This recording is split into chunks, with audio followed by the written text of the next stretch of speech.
week where we review the week's spotlight. Today we are fortunate to have three journalists in the house giving us a perspective of the stories from a journalistic point of view. We'll be highlighting the stories we've done this week. So we'll be highlighting the inflation and the cost of living within the week. We will be highlighting the questions of health and safety of food and the FDA conversations we had. And then we would end with the conversations on the prices of fuel and the hikes. Stay tuned. We will be right back.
Welcome back, viewers. This is the Spotlight.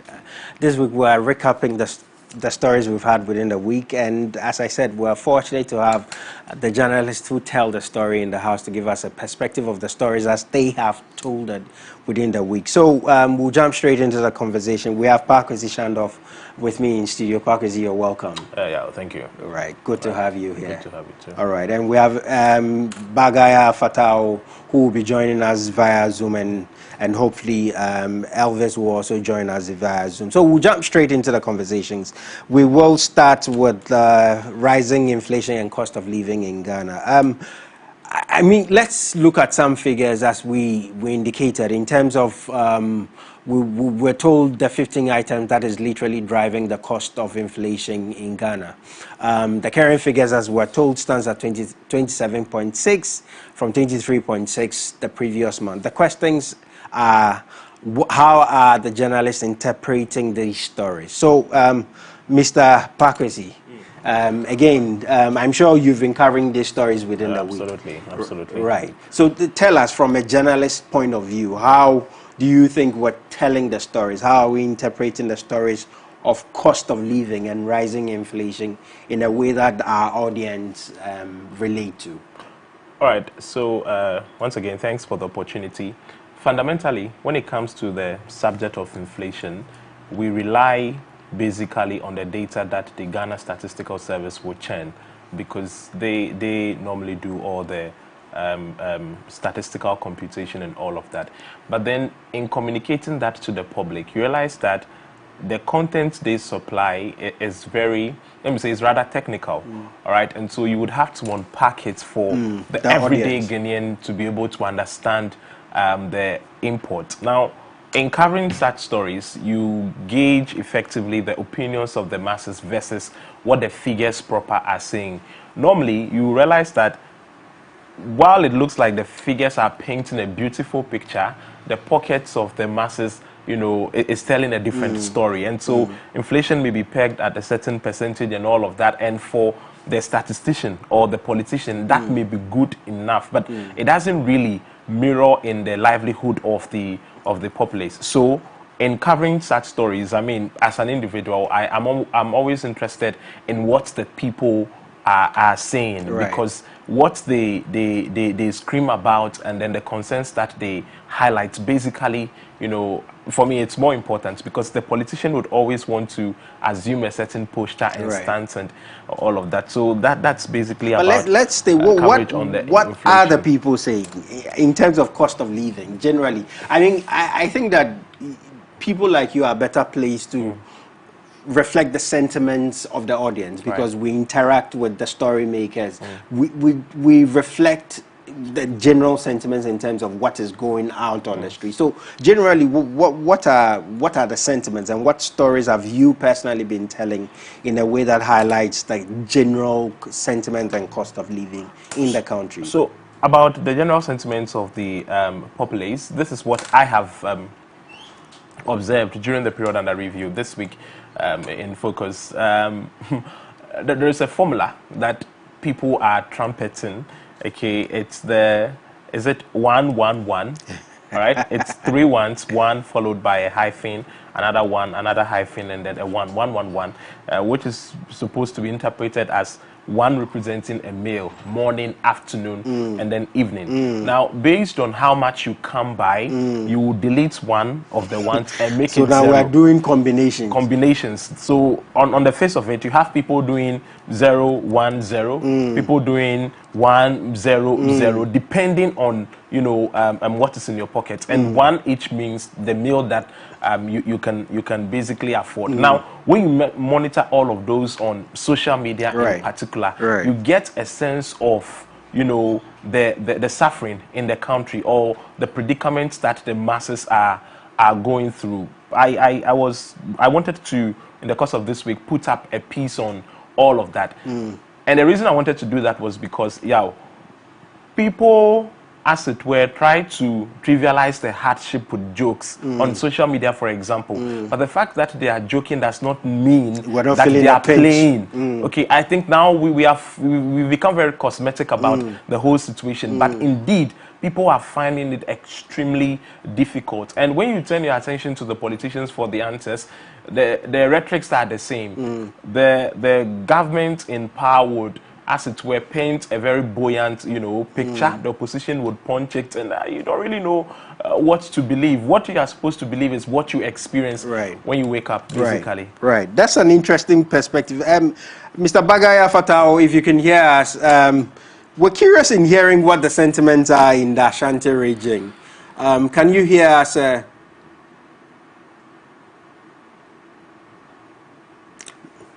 Mr. Fatao, can you hear us? Yes, I can hear you. Right. Yes. Thank you for joining us.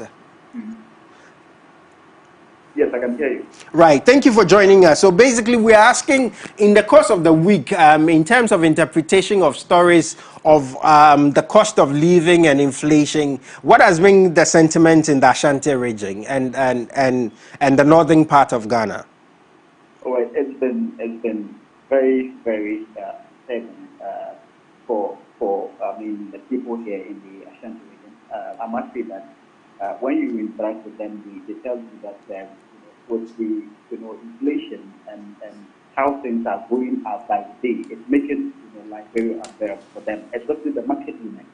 For them, they don't understand what is 27.6 and all of that. But what they say is that because when they go to the market at the end of the day, they are unable to rake in money as expected.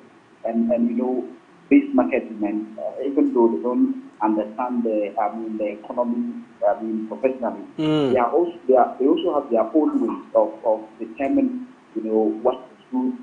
The days that is good and the days that are bad and all of that. So for them, they say that with how things are going, they are finding it so difficult to make enough money and all of that. And some of them, even though we are not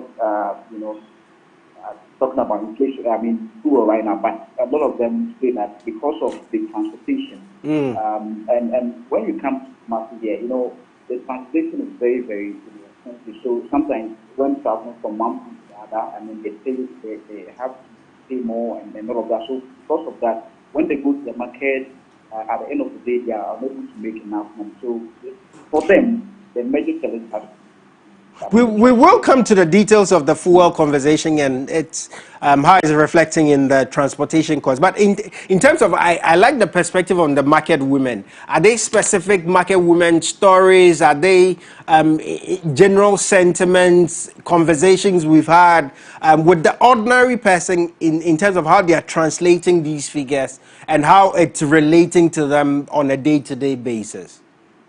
Yes.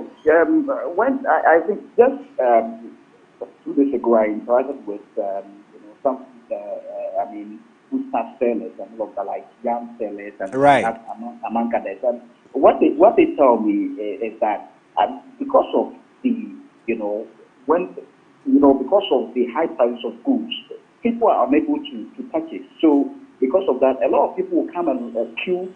And when they get to the point of buying, when they hear about the price, you see them, turning away. So we've all And that become shows window shoppers. exactly. So it's now very difficult for them to make. And when you speak with the customers too, or people who come to buy, so you go to Kumasi, you see a lot of people roaming in the central business district. But I must tell you that maybe just a few people are purchasing them. The others are just window shopping. Right. So it's been very very interesting yet, and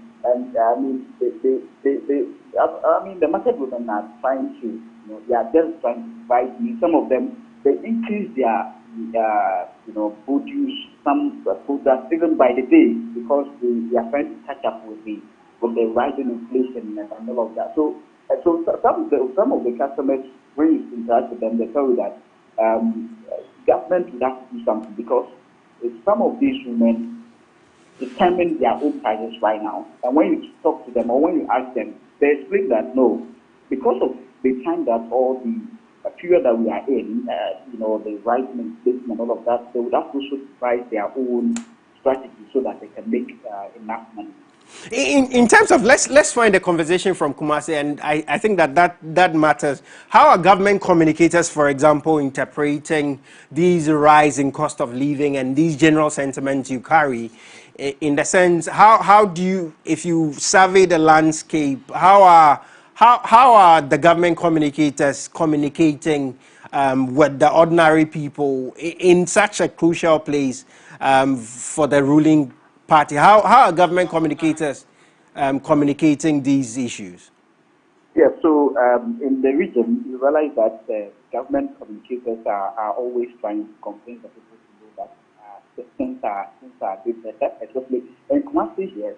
The most interesting aspect of this whole thing is that they use a very interesting strategy, and the strategy is that mostly they would when they bring the inflation aspect of it, they would come with some of the policies that the government is implementing. For instance, the free education. So when you mention the free education in the market, you see that the market movement will start to they will start to you see them happy. They will forget about the inflation angle to the whole thing. So the government communicators are very strategic. Sometimes they will tell the market movement that yes, things are better now because you compare this regime to the previous one, the Elseworlds administration, you realize that, there was no free education, there wasn't this, there wasn't that, but they couldn't do anything with the money. So for that reason, NDC using the money to, help people, a lot of children go to school and many other things, that means that the government is working. And when the government is working, then it means that sometimes some of these things will come up. And they say that if you look at the NDC administration, there wasn't anything like COVID. There were not, so many things, but the government or back then they were unable to, properly manage the economy. But right now, even with COVID, with the introduction of the free education and many other challenges, they are able to manage the economy better. So when you explain or when they say this to the market women, they become excited and forget about the inflation aspect of it. But generally, I must say that the inflation in the Ashanti region is affecting a lot of traders, especially the market women. Right. Thank you very much. Please stay with us. Just before we jump to a review of our second story, I'll come back to the studio and ask Mr. Shandov, is there any particular story about cost of living you were particularly fascinated about? Is there anything else you want to contribute to in terms of your perspective of general cost of living? Otherwise, we'll move to our next conversation. Well, at our end, we did a story on particularly the cost of bread, and our findings revealed that indeed that has also shot up astronomically. Right. Compared to previous prices, and that is now affecting the breakfast options of citizens, because ordinarily, if someone had, let's say, some time back, 4 cedis, you were able to afford something decent breakfast to start the morning. Right. But now, where a slice of bread is being, given at 5 Ghana cedis, Right.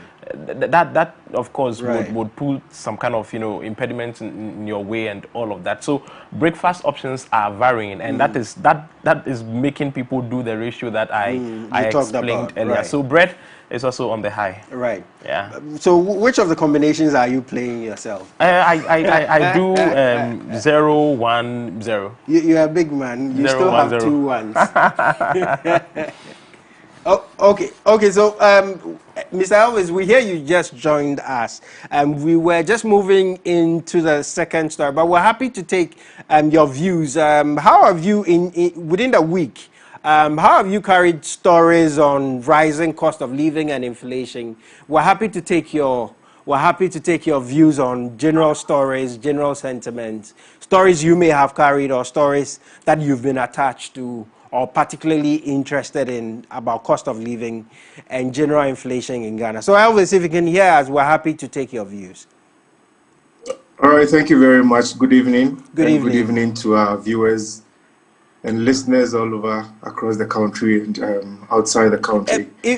Elvis, if you can turn your phone, we're happy to, if you can put it at landscape, we're happy to see you clearly. Yes, my phone is actually on landscape mode, actually. Please enable auto. Hello. Yes. Please go ahead. Please go ahead. Can we go? Please go ahead. All right, okay. So basically, this week has been very hectic, especially looking at the traffic on the motorway. I'm in Tema, doing most of the reports from Tema, looking at the traffic situation on the motorway. Tema motorway has also compounded the living condition of people. Right, interesting perspective. In today's, can you hear me, sir? Yes, I can. I said interesting perspective to the hardship, if any. Yes. Good. So today's day and age, you know that the price of petroleum prices have actually affected everything. And if you are moving out today, sincerely, you must calculate your transport and even add some surplus because you may not know. You will be out there and then DPRT will announce increment in transport. Or if you're a driver, you would not know where you will be. If you are driving yourself, you may end up stuck in traffic because you end up stuck in traffic and also running out of fuel because, you can't, hitherto an amount of, say, 100 cities that takes you from Ashaiman or Tema to the studios of MX24 is now around 150, 200. So if you have maybe, say, 150, and now you drive to MX24, you encounter traffic on the Tema motorway. By the time you get to the Shiashi, you have run out of fuel. Mm-hmm. So, this week has been quite hectic, and workers that I've interacted with have all been disappointed that, they can no longer plan. In this country now, budgeting is a problem to them. I have related with quite a number of labor people who are unhappy with the cost of living now and the increments they have received or they are supposed to receive in terms of salary. So things are a bit tough to them, and compounded with the traffic on the motorway, though it's been just a couple of days, but it has really affected a number of people. Right. Very interesting views. If you add all of that, the labor dimension and the commute inconvenience, that's a very interesting one. So the second story we had the privilege of spotlighting this week was the questions of FDA. Hello? Yes, Elvis. Elvis, Hello, sir, can you hear me? Yes, I can hear you, Elvis. Can you hear us? Hello? Hi, Elvis. Sure. Hello? Okay, so we'll move on to our second story. Tema. Yes.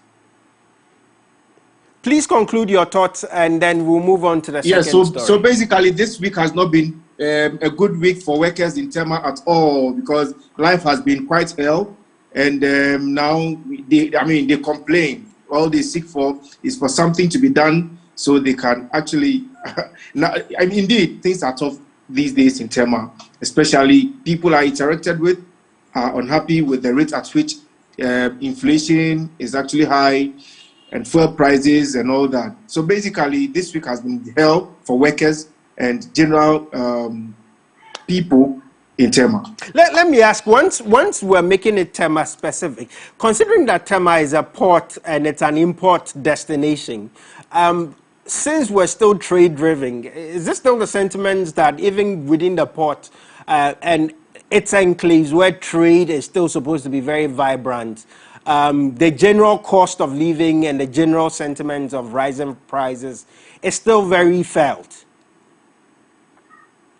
My brother, you'll be surprised to know that Tema houses the port, which imports everything into this country. But I tell you that things are even expensive in Tema than some parts of this country. And if you go to the port, cargoes are reducing, cargo importation are reducing because importers are unable to meet the demands of their clients. Their clients, importers, are unable to meet, they are unable to budget, because you bring consignment today, the next moment, before you realize things, the dollar rate, everything, you cannot plan. Things have taken a different turn at the port. If you go to the port, talk to 10 importers, and they will tell you hitherto they make about 20, 50 cargoes. Now they are making less than half the number of cargoes they import into this country. Things have actually changed. You go, everybody is unable to plan, and Tema port gradually is losing traffic. All right. I think we should follow up on this story consequently in terms of dynamics and vibrance of business around the port, and maybe look at some figures. I mean, that line of stories may be interesting going into the future. But thank you for your views, Elvis. Please stay with us as we move into the second conversation, which has been food safety and consumer right. So we had a conversation about Mawako, the FDA releases, and its associated issues. So generally, within the week too, how has been the climate? How are the public taking that story? Is it a decent wrap up of the whole investigation? Can we still confidently say that we can rely on the state institutions to carry us as it pertains to food and safety of the things we consume? How has been the interpretation on your side? All right, but I wouldn't want to hold brief for anybody on this particular issue. Right. However, as an individual, I think that I have not been particularly excited about the approach and then, let me say, the way the FDA has handled the whole issue. Granted, the food poisoning, I mean, on the 12th of May, that's when everything began. It may have occurred, all right.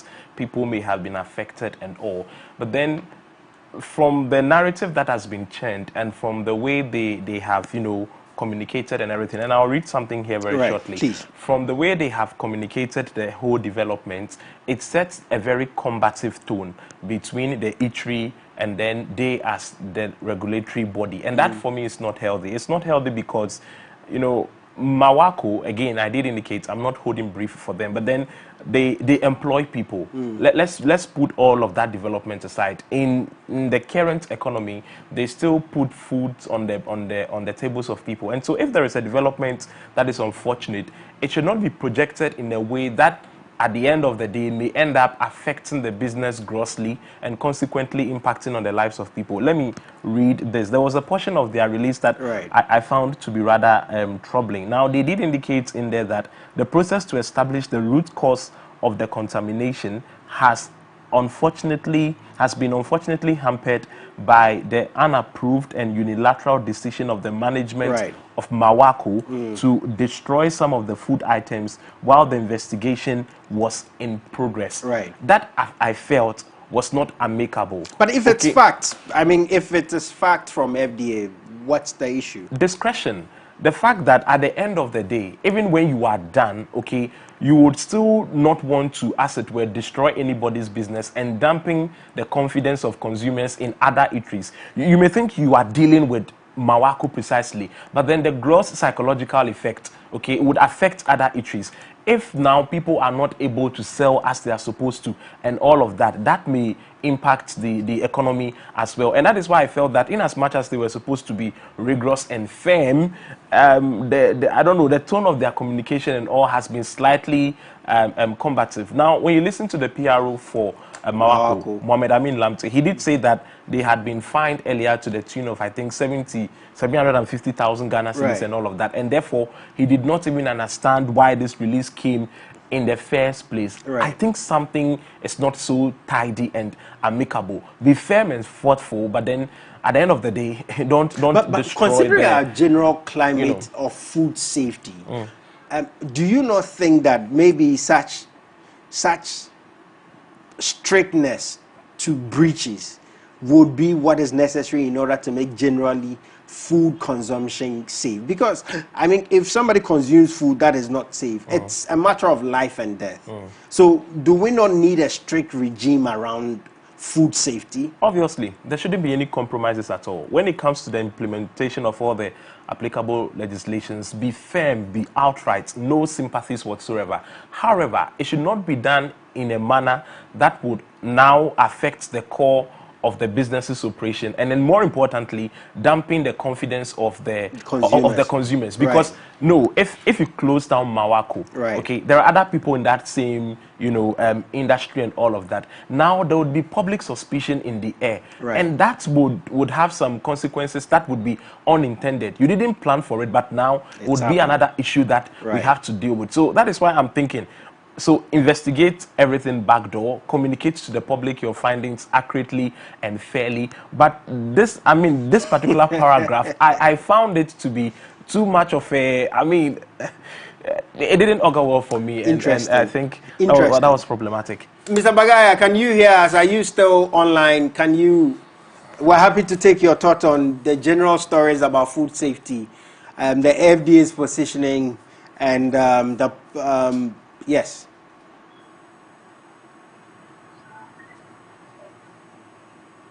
Mr. Bagaya, if you're online and you can hear us, we're interested in hearing the perspective of the story from the Ashanti region. How was the story carried? How were the stories interpreted? And how were the stories received by audience?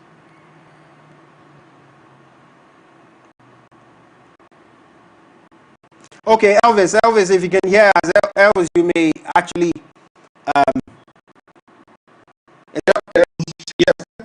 yes.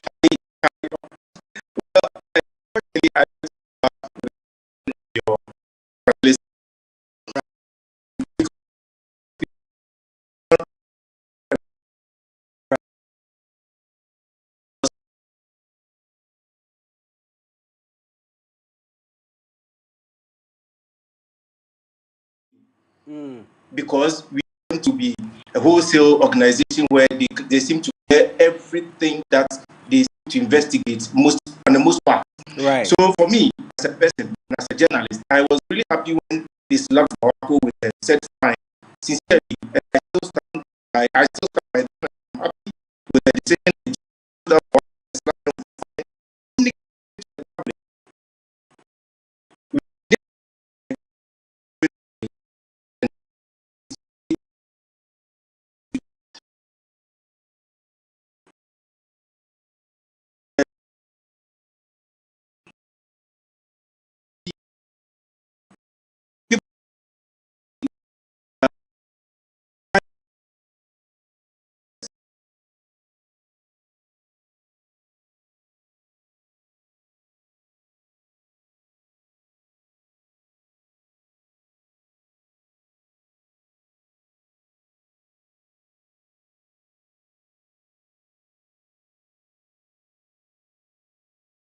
Father's Day, we're giving you the chance to show your dad some love live on TV. Send your name, contact, and that of your fathers to our WhatsApp line 0550-331-511. We'll get back to you with a date and time to join us on TV to celebrate your dad. Once you've been called, each participant will stand the chance of winning an amazing prize for their dads. Hashtag Dear Dad is on till the 19th of June. Dear Dad is powered by MX24 TV.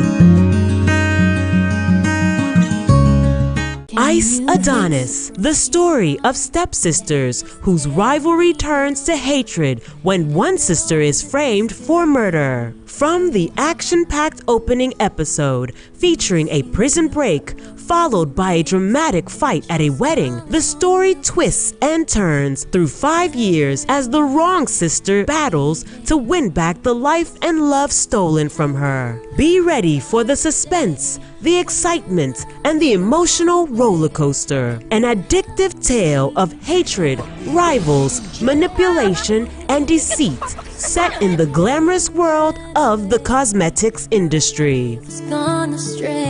Ice Adonis premieres on MX24 this July. For sponsorship and inquiries, call 0243 024 552.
food poisoning and all of that. And if you look at, for me, for my part, the FDA sometimes will not have to wait until something will happen before they will begin to, investigate or do things. Right now, if they come to, I bet you, if they, go around to some of these restaurants or these joints that food is being prepared, they would find, some content. I mean, or they would, get to know that some of the food maybe it's not being prepared well, or even the place that the food is being prepared is not, properly kept and all of that. And sometimes that will help to, there's some of these customers who troop in there.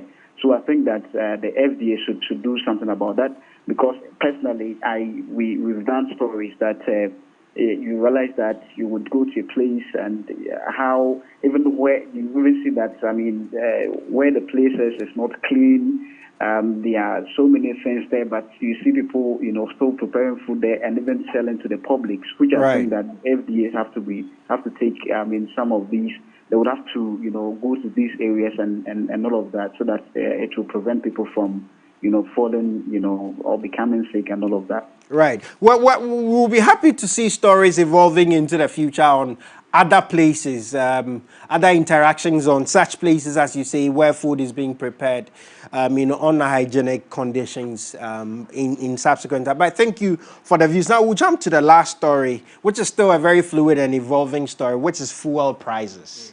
The almighty fuel prices. Again, let's start from Mr. Bagaya from Kumasi. Fuel prices. I mean, we cannot stop talking about the rise enough and what its throughput on cost of living is. But we've seen there are stories of another rise in fuel prices. How are people in Kumasi taking that? Yeah, so when you look at the rise in fuel, I mean, the people in Kumasi are not really happy about it, especially those who bought cars. When you look at the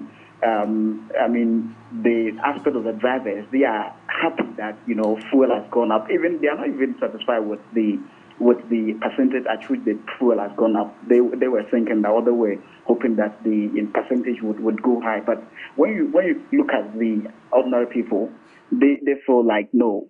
I mean, how? Because anytime fuel goes up, then it means that almost everything too goes up. So they tell me that if you go to the market right now, you see that prices of goods are up and all of that. And when you ask the sellers, they tell you that no, because of the transportation costs, we are unable to pay transport fares. Because of the high transport fares, we have to also add that to the amount that is being. I mean, they sell their products or even produce. So because of that, prices of goods and all of that, everything is up here in the Ashanti region. And when you look at the region itself, I mean, there are so many things that you can find here, especially food produce. But I bet you, if you go to the various areas that food is being sold, I mean, foodstuffs are being sold, you realize that the prices there are very, very expensive. And just last week, I spoke with people. I went to the market. I spoke with people, and they say that they can't buy food. It's difficult for them to buy food, and the reason is even in the region which produces quite a bit of food. Exactly.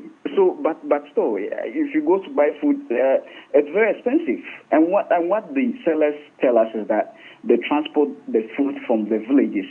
So when they transport the food from the hinterlands to the market centers, the transportation cost is very high. So it's making it very difficult for them to make enough money. So the only way they can make this or they can make enough money is to also increase their wares and all of that. So it's been very, very quite interesting. But for the drivers aspect, for them, they feel that everything is normal. I mean, even though some of them still complain that the increment is not enough, they are a little bit happy with this particular increment. But still, they are calling for government to increase the fuel. I mean, so that the transportation costs, so that they would gets enough, or they will get money, because right now the work, when they go home, they are unable to save, and among many other things, because of the high fuel cost. So they say that with this particular increment in fuel is affecting them so much. Right. It's affecting them so much. Right. So government should look at ways so that it would reduce, or fuel prices would reduce, so that they can also make enough money. But for them, they are saying that the transportation costs would have to go up, because that's the only way they can also make money. Right. So now that the fuel is going up, transportation costs have to also go up to help them.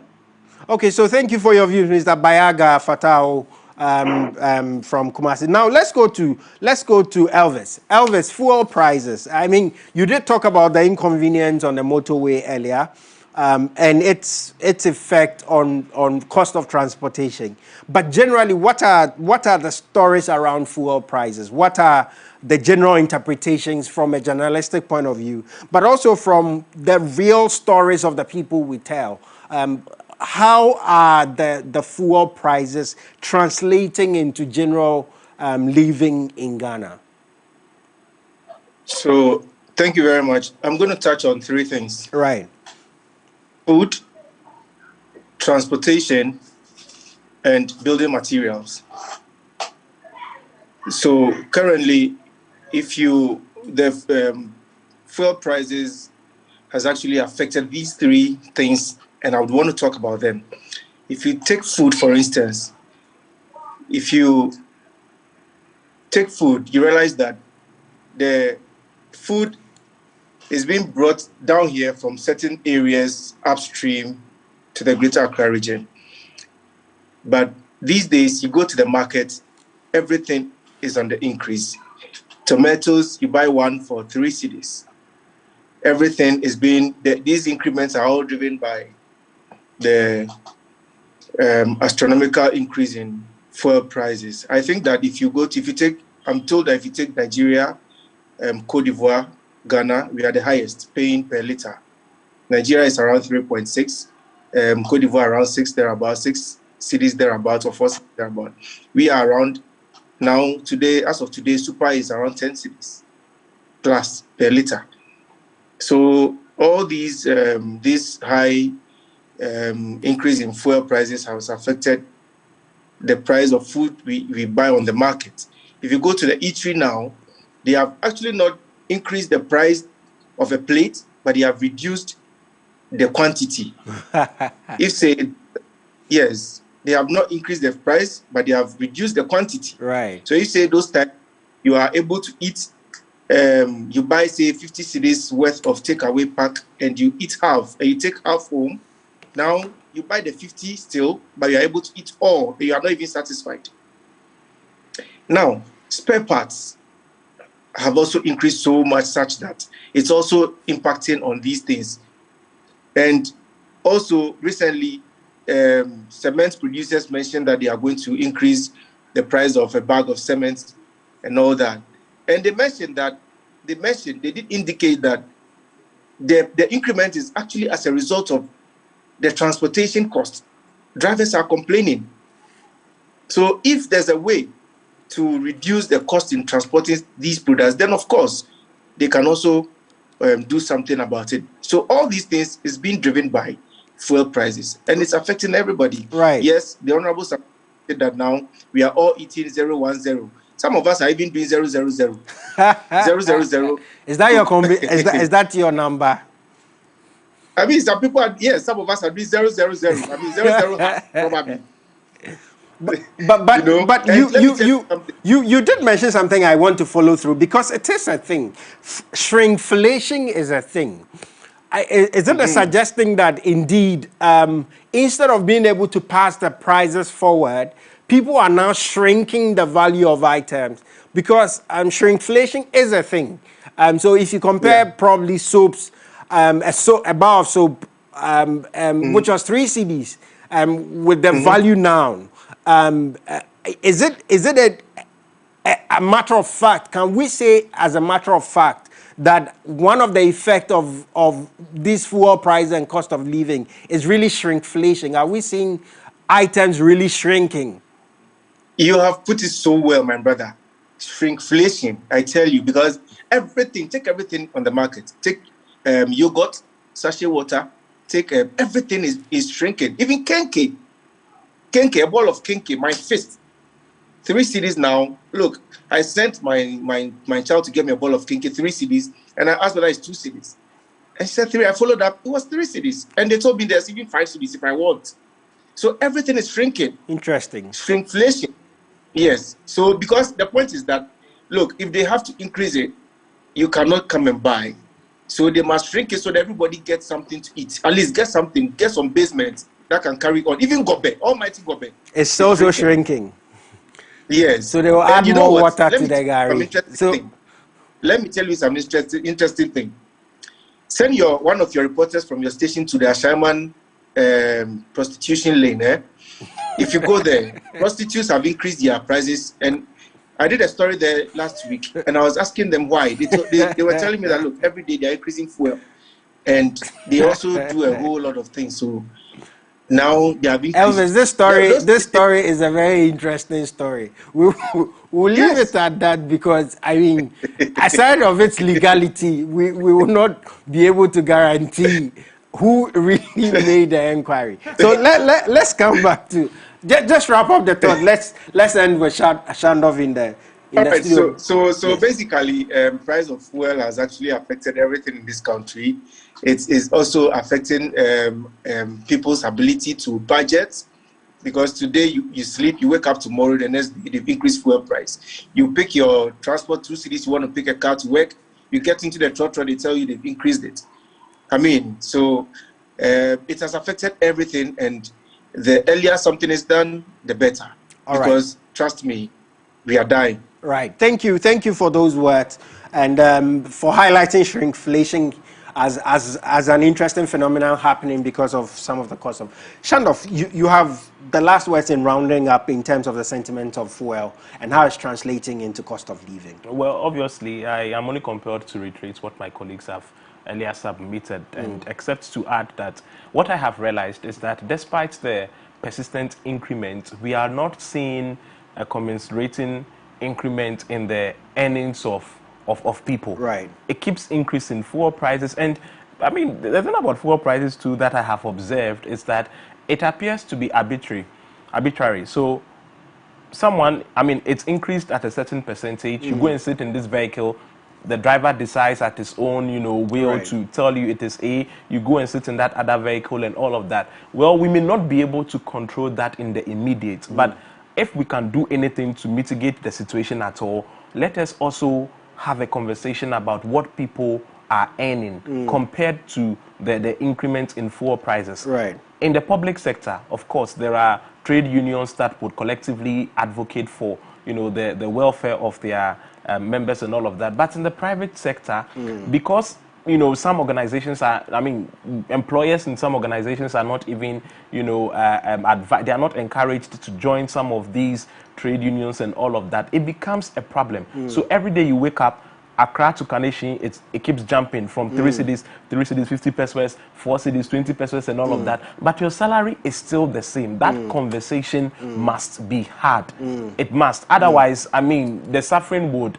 And what I want to add this, if ever, throughout this week and previously, whenever you have to hear, government communicators commenting on the issue, at every given point, there appears to be too much emphasis on the externalities, the external variables. I'm talking about COVID-19 and then the Russian-Ukraine, right. Are those not legitimate external incidents? They are, okay, but then the way we handle and manage affairs in our own, internalized jurisdiction is also very much important. I'm not saying that does not play a role. There's an interplay between what happens internally and then what happens outside. But there seems to be too much emphasis on that, and that for me is a problem. But for me, the core issue my core concern on the hike in fuel prices is the earnings. Right, relative to fuel prices. If the average earnings are shrinking without remedy, then it's a problem. It's a big problem. Do you think the government is doing enough to solve this problem?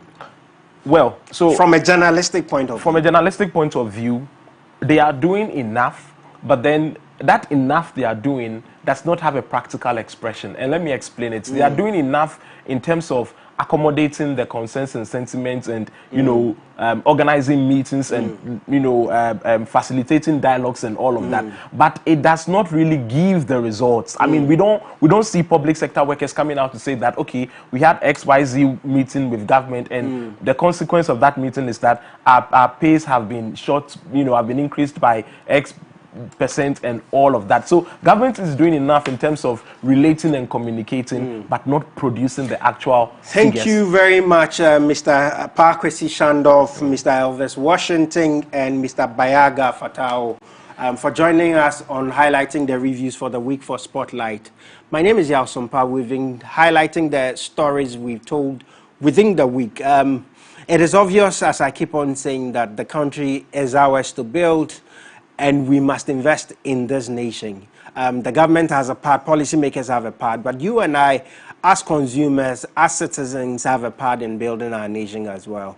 It is our time we all rally and bring our best creative minds to the table, all eager, bent in will to build this great nation of ours. I wish you a great weekend. My name is Yao Sompa. It has been an honor serving you. Have a great weekend. Thank you for choosing Spotlight.